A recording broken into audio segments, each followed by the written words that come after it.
ఉండడం పరిచర్లు ఇప్పుడు ప్రపంచం అంతా మారుమోగుతున్నాయి. 2 తెలుగు రాష్ట్రాల్లో పరిచయం ఎవరికి చేయక్కర్లేదు. ప్రతి సంవత్సరం ఎంతోమంది వచ్చి నేర్చుకుని వెళ్ళి బలపడుతున్నారు. ఎంతోమంది సేవకులే తమ కుటుంబంతో ఆస్తులతో పరిచర్లతో పరిచర్కి అప్పగించుకుంటున్నారు. ఇన్ని రకాలుగా వ్యవహారం ఉంది కదా. ప్రారంభంలో ఎంతమంది ఉన్నారు? మీరొక్కతే 12 మంది శిష్యులు వేసుకొని రాలేదామిడి. మరి ఆత్మీయ తండ్రి గారు పంపిస్తే ప్రార్థన చేసి ఒంటరిగా వచ్చేసింది. మీరు జిఎం అంటే గ్లోరియస్ మినిస్టర్ ఉంటారు. జిఎం కాలనీలో దిగారు. దేవునికి స్తోత్రం. పేరు పెట్టకముందే జిఎం స్తోత్రం. అక్కడ ఒక్కతే తారు అట్లంట. వేసవకాలం ఎండకి ఆ గదిలో తారు కరిగి పడతా ఉండేదంట. కొన్ని చోట్ల మనిషి నిటారుగా నిలబడలేని ఒక షెడ్డు లాంటిదంట. ఫస్ట్లో దిగింది కదా. ఆ చిన్న దాంట్లో ఉంటూ మంచి కుటుంబంలో పెట్టి అందరూ ఎంప్లాయీస్ అయ్యండి, తాను కూడా జాబ్ చేస్తూ సుకుమారంగా పెరిగి కష్టమేంటో బాధ ఏంటో తెలియకుండా అల్లారు ముద్దుగా పెరిగిన ఒక ప్రభువా నువ్వు ఇక్కడికి పంపించావు. ఈ ఆత్మలు నశించిపోతున్నాయి. రక్షించబడాలి. కొన్ని నెలల్లోనే 100 మంది సంఘం అయిపోయింది. 100 మంది 200 మంది అయిపోతున్నారు. అప్పుడు ఆత్మీయ తండ్రి డేవిడ్ రజయ్ గారు చూసి అప్పటికి ఇంజనీరింగ్ పూర్తి చేసి పరిచయలో ఉన్నటువంటి సురేష్ అయిన అభిషేకించి, నానా అక్కెళ్ళింది నానా, చాలామంది సంఘం అయిపోయారా, ఇప్పుడు అక్కడ ఒక సేవకుడు ఉండాలి నాన్న, నువ్వు వెళ్ళరా నాన్న అంటే ఒక బక్క పల్చటి గాలి ఎగిరిపోయే కుర్రోడు, జస్ట్ ఇంజనీరింగ్ ముగించుకున్నటువంటి లేలేత మీసాల నూతన యవ్వన ఫుల్ సౌండ్ పెట్టుకొని మోకరించి కళ్ళు మూసుకోండి. మీరు మరలా కృప పొందుతారు బిడ్డలారా. పరిశుద్ధుల ప్రార్థన చాలా గొప్పది. అందంగా, లౌక్యంగా, తెలివిగా ఎవడైనా మాట్లాడవచ్చు. హడావుడి ఎవడన్నా చేయొచ్చు. కానీ మీరు కొరకు మానక చేతులెత్తి కన్నీరు కార్చే ఎవరి వలన మీకు దీవెన వస్తుంది. హల్లెలూయా.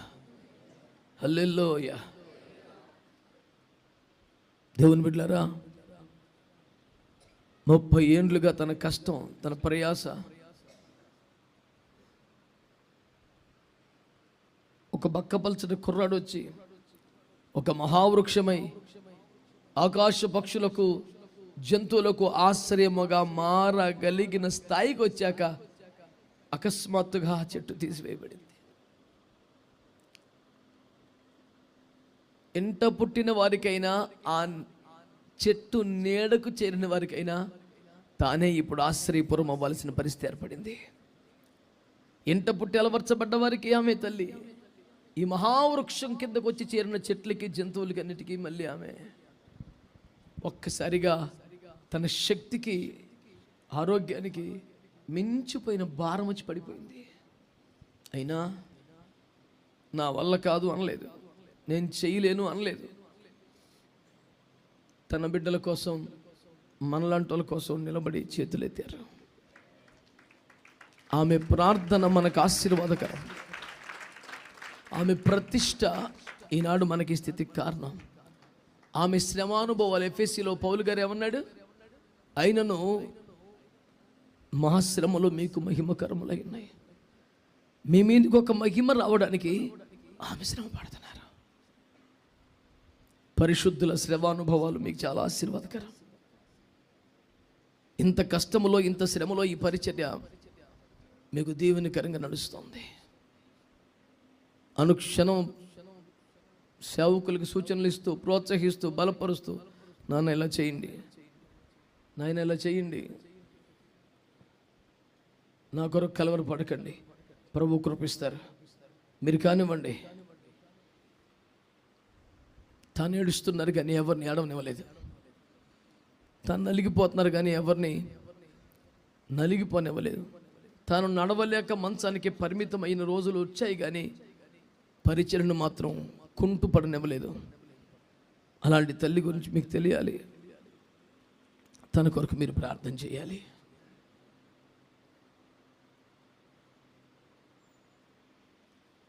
ఎందుకు ఈ మాటలు చెప్తున్నానంటే, వీళ్ళు ఎంతగా ఆశ్రయ పొందింది, తిరిగింది, పెరిగింది ఎలీషా వలన. కానీ ఎలీషానేమో ఆ పాత ఇంట్లో వదిలేస్తారంట, వీళ్ళు మొత్తం తల ఒక రాను కట్టుకుంటారంట. మరి ఎలీషా పరిస్థితి అంటే ఎవరికి అక్కర్లేదు. ఎవడు సుఖం వాడు చూసుకుంటాడు, ఎవడి పాకాడు వేసుకుంటాడు, ఎవడి ఇష్టం వచ్చినాడు చేసుకుంటాడంట. కానీ మరి ఎలీషా సంగతి ఏంటి? పెద్ద ఆయన ఎక్కడ ఉంటాడు? ఆ సోయ లేదు. ఆత్మీయ తండ్రి గురించి, ఆత్మీయ తల్లి గురించి, మినిస్ట్రీ గురించిన సోయ లేకుండా నువ్వు మాత్రమే పాకేసుకోవాలి, నువ్వు మాత్రమే గొడ్డలు సంపాదించుకో, నువ్వు మాత్రమే యోర్దానులు దాటేసి, ఈ దుష్ట బుద్ధి ఎవడికున్నా వాడి పరిచర్య నిలబడదు, కట్టబడదు. ఈ రోజున సరైన క్రమాల్లో సేవ చేయమని దేవుని ప్రేమను బట్టి మీకు హెచ్చరిక చేస్తున్నాను. చివరికి దైవజనుడు వచ్చి ఒక కొమ్మ నరికి యోర్దానులో వేస్తే గొడ్డలు పైకి తేలింది. దైవజనుడు ఆ గొడ్డలను తీసి వాడి చేతికి ఇచ్చాడు. అని లేదు, చేయి చాపి తీసుకో అన్నాడు. పారేసుకోవడం కాదు, దేవుడు తిరిగి సమకూరుస్తున్నాడు. దేవుడు పోగొట్టుకుందని తెచ్చిస్తున్నాడు. ఆ పరిశుద్ధత, సమర్పణ, తీర్మానం మళ్ళీ నీకు రప్పిస్తున్నాడు. నువ్వేం చేయాలి? చేయి చాపి దాన్ని తీసుకోవాలి. ఆమేన్. ఏం పోగొట్టుకున్నావు? ఏం పారేసుకున్నావు? పరిశుద్ధత, సమర్పణ, తీర్మానమా? ఏది పోగొట్టుకున్నావు? తిరిగి దాన్ని ఇవ్వడానికి దేవుడు సిద్ధంగా ఉన్నాడు. అయితే నువ్వే ఆ బుద్ధిహీనత, ఆ బలహీనత, ఆ స్వంత చిత్తం, స్వంత నిర్ణయాలు, వేరొక గుడారం, వేరొక గొడ్డలి, ఈ పాపాలన్నీ ఒప్పుకొని నువ్వే ముందుకొచ్చి నువ్వు పోగొట్టుకున్న గొడ్డలి మరలా నువ్వు తెచ్చుకోవడానికి ముందుకు రావాలి. కుర్రోడు అందరూ గాలికి చెదరగొట్టు పొట్టు వలె ఉన్న వయసులో పరిశుద్ధాత్మ గాలి చేత ప్రేరేపింపబడి ఇక్కడికి నడిపించబడ్డాడు. అగ్నికి ఆజ్యము తోడైనట్టు అక్కకి ఈ తమ్ముడు తోడయ్యాడు. ఇద్దరి సమర్పణ ఒకటే, ఇద్దరి ప్రతిష్ఠ ఒకటే, ఇద్దరి వైరాగ్యం ఒకటే, ఇద్దరి ఉపదేశం ఒకటే, ఇద్దరి కన్నీటి ఆత్మ ఒకటే. ఆమో చోట ఈనో చోట మోకాలబడి ఏడుతూ ఉంటే, ఇదిగో మనందరం వచ్చి ఇక్కడ పడ్డాం. ఇప్పుడు గత 2 సంవత్సరాలుగా అక్కకి భయంకరమైనటువంటి అనారోగ్యం, నరక యాతన పడిన పరిస్థితి. లాస్ట్ ఇయర్ అంతా కూడా చాలా శ్రమ పడ్డారు. ఇంకెవరన్నా అయితే ఆ బాధ తట్టుకోలేక ఉపశమనము కోరి ఏదో ఒక ప్రయత్నం చేస్తారు. అలాంటి బాధ అది. ఇలాంటివన్నీ చెప్పక్కర్లేదు, కానీ నాకు దుఃఖం ఆగటం లేదు చెప్తున్నాను. కాళ్ళకి ఒక చిన్న సమస్య వచ్చింది. చాలా శ్రమ, మంట, బాధ, దుఃఖం. బాడీ అంతా కూడా వాటర్ చేరిపోయింది. అక్క ఇట్లా నడుము ఆల్చి 1.5 2 నెలలు అయిపోతుంది. కూర్చొనే ఉంటున్నారు. కానీ రాత్రి ఆమెను చూసారా? ఆమె ప్రార్థన విన్నారా?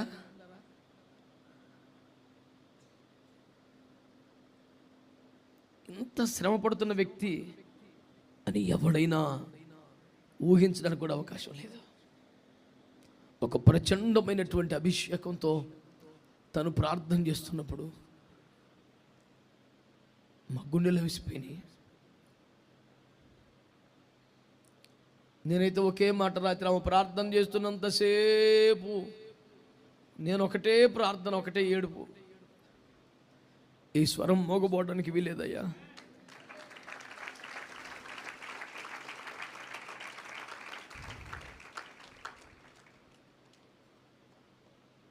మరింత కాలం ఈ స్వరాన్ని ఉంచండి. బాడీ అంతా వాటర్ పట్టేసి ఆయాసపడిపోయి కూర్చోలేక, కనీసం టీ తాగలేక నరకయాతన పడుతున్నప్పుడు ఉపశమనం కోసం అన్న ఏదో ఒక చిన్న చిట్కా, చిన్న ప్రయత్నం ఎవడైనా చేస్తాడు. విడుదల పొందనొల్లక యాతన పెట్టబట్టుకు అప్పగించుకున్నటువంటి పరిశుద్ధుల వలె తను కూడా స్వస్థత పొందనొల్లక, విడుదల పొందనొల్లక యాతనకు అప్పగించుకొని శ్రమ పడతా ఉంది.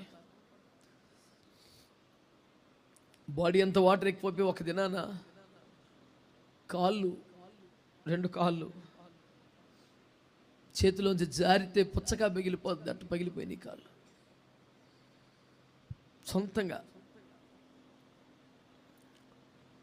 ఏదో ఘోరం జరిగిపోతుంది, ఏదో అనర్థం జరిగిపోయింది అనుకొని గుండెలు బాదుకొని దుఃఖపడే పరిస్థితి. కొన్ని రోజుల పాటు వాటర్ అంతా కూడా డ్రైన్ అయిపోయింది సొంతంగా. తిరిగి కాస్త కోలుకొని ఆ వాటర్ అంతా వెళ్ళిపోవటం వలన ఒక హాస్పిటల్లో జాయిన్ చేస్తే డాక్టర్ సర్జరీ చేసి ఏదో ఒకటి చేసి బాడీలో వాటర్ తీస్తాడు. నేను హాస్పిటల్కి వెళ్ళను, ఏ వైద్యం కూడా చేయించుకోను, శ్రమలకు అప్పగించుకున్నాను, ఈ రకంగానే పరిశుద్ధతను సంపూర్తి చేసుకొని మహిమలోకి వెళ్ళిపోతాను, కానీ పొరపాటును కూడా ఏ చిన్న చిట్కా వైద్యం కూడా నాకు వద్దని శ్రమ పడుతూ బాధలకు అప్పగించుకున్న కారణంగా యేసు ప్రభువే సర్జరీ చేసి వాటర్ అంతా తీసేసినట్టు అయిపోయింది.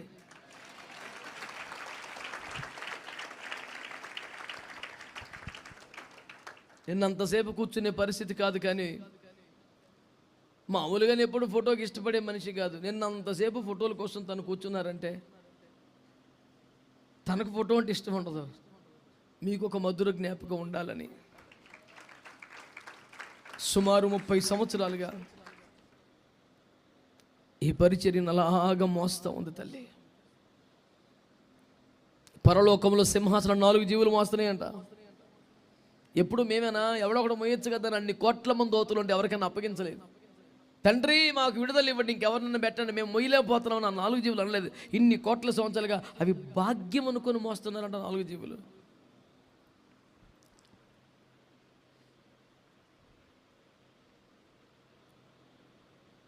కనీసం నడుము వాల్చడానికి లేదు, ఒక ముద్ద తింటాకి లేదు. అంత శ్రమలో మెల్లిగా చేతులెత్తి మీ కొరకు కన్నీరు గారుస్తున్నారు తల్లి.